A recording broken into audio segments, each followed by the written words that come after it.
So this is the dead bug drill. This is an unloaded hinge pattern, and you're using this for diagnostic and corrective positions of a hip hinge. If your athletes are struggling in any part of this movement laying on the floor, then it's really likely that they're going to struggle having breakdown in their deadlift mechanics and their Olympic lifting mechanics. So the important stuff here in this position, the cues you are trying to keep intact throughout the whole movement now. They are back of the head is being pressed into the ground, slight retraction of the chin, so we've got that neutral spine through the head and the neck. The shoulder blades are being retracted into the ground. There should be a slight tail tuck, so not as aggressive as it would be if you were doing a hollow hold on the floor, but there should be a slight tail tuck forcing the lower back towards the ground. Now the knees are locked out, quads are on, and the toes are being flexed back towards yourself.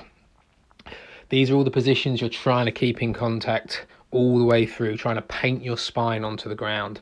From here, lifting one leg as high as you can, as high as flexibility will allow you. You'll see some bent knees and stuff here. If there's a bend in the knee, take the leg a little bit lower and straighten it out, keeping the toe flexed. Now the important stuff here, going back to those cues, this is where now you're really trying to keep all of those cues intact. What you're likely to see is the lower back wanting to arch, the rib cage wanting to flare, the knee wanting to bend.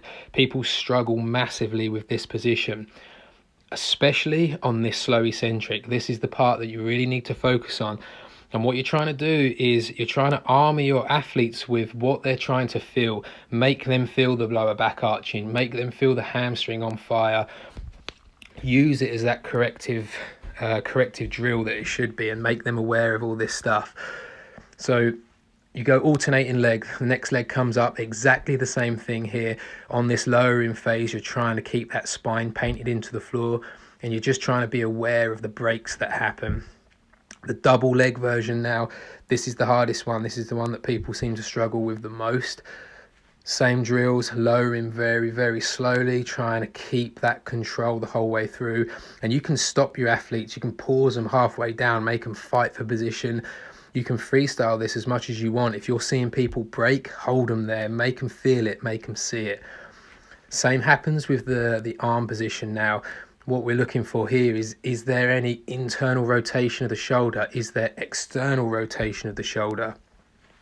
What you're likely to see is the elbows wanting to bend, especially on the double overhead here. We're looking for rib cages wanting to flare up at this point. All that same stuff. Remember, cue your athletes to keep the spine painted into the ground the whole way.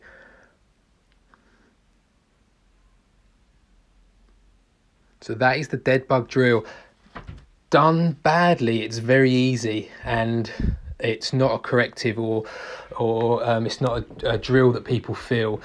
Done really, really well, it makes your athletes very aware of where they're breaking down.